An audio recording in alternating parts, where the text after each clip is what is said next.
अस्सलाम वालेकुम, कैसे हैं आप लोग। उम्मीद है कि सब लोग ठीक होंगे। अच्छा, आज की वीडियो के टॉपिक से आपको पता चल ही गया कि आज हम किस बारे में बात करने लगे हैं। ठीक है, तो जल्दी से हम अपने टॉपिक की तरफ चलते हैं ताकि ज़्यादा देर ना हो। किसी टॉपिक पे मुझे इतने सवाल नहीं आए जितने इस टॉपिक पे आते हैं कि हम अपना स्मॉल बिजनेस कैसे स्टार्ट करें, क्या कितना इन्वेस्ट करें, कहाँ से सामान लें, ये वो एवरीथिंग। और इसके अलावा कुरियर सर्विस का बहुत पूछा जाता है कि किस तरह से पार्सल डिलीवर करने हैं, कौन सी यूज़ करनी है, ये वो सारा कुछ मैं डिटेल में इस वीडियो में बताऊंगी। इस सब के अलावा हमने बनानी है इस वीडियो में कैंडल्स, हैंडमेड कैंडल्स, ठीक है, जो कि स्मॉल बिजनेस का एक आइडिया है और इसको आप सेल कर सकते हैं। मैं बताऊंगी किस तरह से बनानी है सारा कुछ। चलें जी, मैंने कुछ सामान ले लिया, एक्राइलिक कलर्स ले लिया, यहाँ से सीमेंट ले लिया, ठीक है, और उसके वाइट सीमेंट लेना है। और उसके अलावा मैंने ये मोल्ड्स ले लिए हैं क्योंकि सबसे पहले हमने कैंडल के नीचे वाले जार बनाना है, वो नीचे ट्रे होती है वो बनानी है। अब बात करते हैं कि अब किसी ने स्मॉल बिजनेस स्टार्ट करना हो तो वो किस तरह से करे। तो सबसे पहला जो स्टेप है वो है बिजनेस आइडिया। बिजनेस आइडिया में ये आ जाएगा कि आपने किस चीज़ का काम करना है। मतलब आपने कैंडल मेकिंग करनी है, आपने क्या करना है, ज्वेलरी का काम करना है, आपने मेकअप प्रोडक्ट्स का काम करना है, आपने हैंडमेड कोई चीज़ बनानी है, हैंडमेड आपने फ़ोन कवर्स बनाने हैं, हैंडमेड ज्वेलरी बनानी है, बहुत कुछ है। अच्छा, साथ साथ में ये करी थी, मैंने दो चीज़ें दराज से मंगवाई थी, ठीक है। एक था प्लास्टर ऑफ पेरिस और वाइट सीमेंट का मिक्सचर, ये वो था, और एक था सिर्फ वाइट सीमेंट। अभी जो प्लास्टर ऑफ पेरिस और वाइट सीमेंट का मिक्सचर था ना, इसको मैं पानी में मिक्स करी थी और ये मैं बता रही हूँ ये इतना सही नहीं था, ठीक है। मे बी उनकी जो मिक्सिंग हुई थी रेशो मुझे नहीं पता थी, लेकिन मुझे बस ये था कि मिक्सचर है तो मैं ये वाला यूज़ कर लेती हूँ। चलो, ये बहुत जल्दी ड्राई हो रहा था, may be plaster of Paris जल्दी हो जाता हो, इस वजह से मैंने इसमें फिर ना ब्लैक एक्राइलिक कलर डाला कि चलो ये कुछ वो बनाती हूँ, लेकिन ये तो मेसी हुआ जा रहा था। अब चलते हैं जी नेक्स्ट स्टेप की तरफ, जो कि है रिसर्च एंड सोर्सिंग। मतलब हमने बिजनेस आइडिया तो सोच लिया, लेकिन अब हमने सोचना है कि हमने अपनी चीज़ें कहाँ से मंगवानी है और हमारा बिजनेस किस बारे में है, कैसे चलेगा, क्या करना होगा, किस तरह करना होगा, ये सब कुछ। अब मुझे ऐसा लगता है कि कोई ऐसा काम नहीं जो बंदा खुद नहीं कर सकता। गूगल पे सर्च करें, यूट्यूब पे सर्च करें, बजाय इसके कि आप दूसरों को जाके बोलें कि हमें बताओ और ये वो।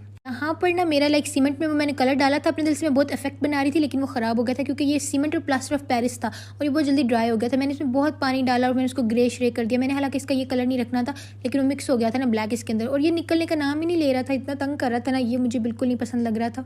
लेकिन मैं भी तो फर्स्ट टाइम बना रही हूँ ना, खैर ये इसको एक्सपेरिमेंट्स तो करने ही होते हैं। तो जी हम क्या बात करते हैं, हाँ, रिसर्च और सोर्सिंग पे, ठीक है। रिसर्च हमने कर ली कि हमें क्या क्या सामान चाहिए। सपोज हम लोग ज्वेलरी का काम करें फॉर एग्जाम्पल, ठीक है, तो हमने ये देखना है कि हमें ज्वेलरी बल्क में, होलसेल रेट में या ये वो में कहाँ से मिलेगी, ठीक है। अगर हम कैंडल मेकिंग का करें तो हमें वैक्स चाहिए, हमें कलर्स चाहिए, हमें सेंटेड ऑयल्स हाँ वो चाहिए, ठीक है। इतनी देर में मैंने ये सारा सीमेंट इसमें डाल दिया था, उसको डैप डैप कर लिया था ताकि बबल्स खत्म हो जाए। अब हमने ले ली सिर्फ व्हाइट सीमेंट, उसके अंदर पानी मिक्स करेंगे और वही मिक्सचर बनाएंगे। एक बात मैं आपको सख्ती से बता रही हूँ कि आपने किसी भी इंसान के पास जाके जो पहले से कोई स्मॉल बिजनेस कर रहा है, कोई काम कर रहा है, आपने जाके उसको ये नहीं कहना कि हमें बता दें प्लीज़ आपने कहाँ से सामान लिया, आप कहाँ से सामान लेती हैं, आप ये कहाँ से करती हैं। सबसे पहली बात कि कोई आपको नहीं बताएगा। दूसरी बात कि वो अपना इतना मेहनत करके आए हैं, इतनी 1-2 साल की उन्होंने रिसर्च किया, अब वो इस मुकाम पे पहुंचे, तो ऐसा तो नहीं होगा ना कि वो आपको फ़ौरन बता दें कि हाँ जी मैं यहाँ से सामान लेती हूँ, यहाँ से लेती हूँ, यहाँ से लेती हूँ, आप भी वहाँ से जाके ले लें और अपना काम स्टार्ट कर लें। भाई देख लो, अब मैं रूड लग रही हूँ लेकिन यही बात है। इसलिए अपनी सेल्फ रिस्पेक्ट की हिफाजत करें और खुद रिसर्च करें कि मैं कहाँ से सामान ले सकती हूँ।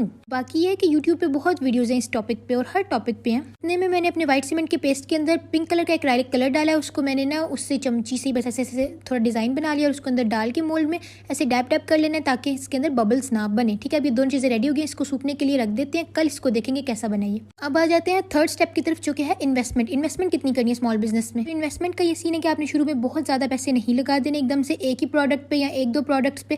आपको थोड़ी पता है कि मार्केट में जाके कौन सी चीज़ लोगों को ज़्यादा पसंद आएगी, क्या पता आपकी वो चीज़ ज़्यादा सेल होना शुरू हो जाए जो आपको लगे कि ये तो बिल्कुल ही नहीं जाएगी। इस तरह से एक दिन बाद हमने इनकी डीमोल्डिंग कर ली थी और ये इतने प्यारे लग रहे थे ना, इसका लेकिन पीछे से थोड़े से होल्स रह गए थे, लेकिन इसकी खैर है, बाकी ये बहुत प्यारा लग रहा था, बहुत नीट एंड क्लीन बना था। अब मैं आपको इन्वेस्टमेंट की ना एग्जांपल दे देती हूँ कि जब मैंने अपना ज्वेलरी का काम स्टार्ट किया था, अभी भी वही करती हूँ, लेकिन जब मैंने स्टार्ट किया था तो मैंने जो पहली दफ़ा ज्वेलरी खरीदी थी ना, वो मैंने 27,000 की खरीदी थी, ठीक है। वो भी इसलिए क्योंकि मेरी फैमिली की फुल सपोर्ट थी। बाकी फिर वही है कि जितना गुड़ डालो उतना ही मीठा होता है। खैर ये ट्रे जो है ना हमारी बन गई थी और ये इसके पीछे क्रैक्स थे, ये वो वाली जो हमने प्लास्टर ऑफ पेरिस से और सीमेंट के मिक्सचर से बनाई हुई थी और ये इतनी सही नहीं थी, मैंने इसको बस ऐसे ही किया था, ये टूट भी गई थी। तो इसलिए मुझे पता चला कि सिर्फ व्हाइट सीमेंट और पानी का मिक्सचर यूज़ करना है, प्लास्टर ऑफ पेरिस वगैरह ये वो मेरा नहीं चला। मुझे तो ये वाला ही पसंद आया और ये बहुत अच्छा था, ये बहुत मजबूत भी था, इसमें कोई क्रैक्स भी ऐसा सच नहीं थे। ये कैंडल के नीचे वाला जार तो हमारा बन गया है, ठीक है। अभी हमने बनाया तो सीमेंट से, तो ये वाटर प्रूफ तो नहीं, इसको वाटर प्रूफ बनाना है क्योंकि अब हमने अंदर कैंडल भी तो डालनी है ना, उसका लिक्विड तो डालना है। मैं ये ब्लूबर्ड की ग्लॉस वार्निश यूज़ करने लगी हूँ, जो कि मैंने ब्लूबर्ड इंस्टाग्राम के पेज से मंगवाई थी, ठीक है। इस वार्निश को हम उसके ऊपर लगाएंगे तो ये वाटर प्रूफ हो जाएगा। ये मेरे नेल्स वगैरह मैंने अपनी ना ज्वेलरी वाले बिजनेस में नई चीज़ ऐड की है, नेल्स आजकल के लिए। और अपने तो मैंने नेल्स काट ही दिए हैं, बिल्कुल मेरे हाथ इतने मोटे मोटे कोचे कोचे लगते हैं ना मुझे जब अपने नेल्स असली वाले कट कर देती हूँ। लेकिन यही है कि 40 डेज़ का टाइम होता है, उतने दिनों में आप अपने शौक पूरा कर लें, नेल शेल रख के फिर काट दें, फिर वरना गुना होता है भाई।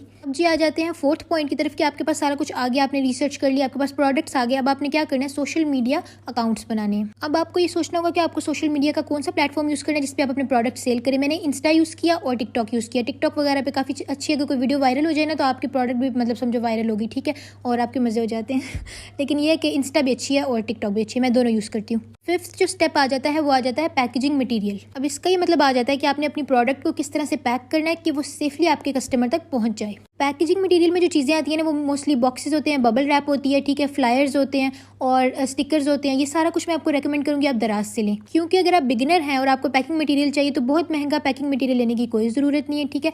इस तरह का पैकेजिंग मटेरियल लें जो कि सही स्ट्रॉन्ग हो, सेफ हो, ठीक है, और आपको बहुत एक्सपेंसिव ना पड़े। बाकी ये ग्लॉस वार्निश मैंने इसके ऊपर लगा दी थी और इसकी शाइन देख रहे हैं, पता चल रहा है ना। अब इसके ऊपर पानी के मैंने कतरे वगैरह डाल के देखे तो ये वाटरप्रूफ हो चुका है, अब इसके अंदर कैंडल बनने के लिए तैयार है। तो यहाँ मैं अपने ऑर्डर्स बुक करी थी, जो मैं अपनी ज्वेलरी का काम करती हूँ। स्पार्कल्स बाय ऐश के नाम से मेरा इंस्टाग्राम पे पेज है और ये मेरी फैन ने बोला था कि ऑटोग्राफ डालें। मुझे इतनी खुशी होती है, आप लोग इतना प्यार करते हैं। और लड़कियों का इतना सवाल है कि आयशा आपके पास इतने ऑर्डर्स कैसे आते हैं, हमारे पास तो नहीं आते, इतने कस्टमर्स कहाँ से आते हैं। तो मेरे जो मोस्टली कस्टमर्स हैं ना वो मेरे फैंस हैं, तो मुझे बहुत खुशी होती है जब आप लोग इतना सपोर्ट करते हैं। और ये सारे के सारे ऑर्डर्स मैंने पैक किए थे, माशाल्लाह माशाल्लाह बोला करो, ठीक है, नजर ना लगाना मुझे अच्छा, जो मैंने पीछे बात की थी ना कि लाइक मैंने अपने ज्वेलरी के बिजनेस में 27,000 की like jewellery first time purchase की थी।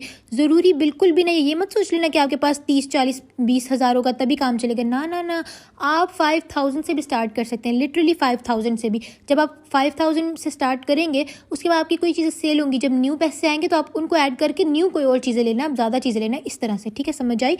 कोई बिल्कुल ज़रूरी नहीं है कि आपने 10, 20, 30 हज़ार ही लगाना है। अब नेक्स्ट स्टेप पे आ जाते हैं जो कि है फोटोग्राफी या प्रोडक्ट फोटोशूट। अब इसमें यह कि आपको अपनी प्रोडक्ट को सब लोगों के सामने किस तरह से डिस्प्ले करना है। अब कोशिश आपने ये करनी है कि आपने अपनी प्रोडक्ट की अच्छी सी पिक्चर्स लेनी है, उसको अच्छे से पोस्ट करना है, फिल्टर्स नहीं लगाने कि ये ना हो कि असली में कोई चीज़ कोई और हो, फिल्टर लगाने के बाद कोई और हो, कस्टमर आपका गुस्सा हो जाए। तो जी साथ साथ मैंने कैंडल मेकिंग का सामान निकाल लिया था। ये पैराफिन वैक्स थी मेरे पास, क्योंकि मैंने ट्राई करना था फर्स्ट टाइम, मैंने पैराफिन वैक्स ही मंगवाई, वरना सोया वैक्स, बीज वैक्स, बहुत सारी वैक्स होती है।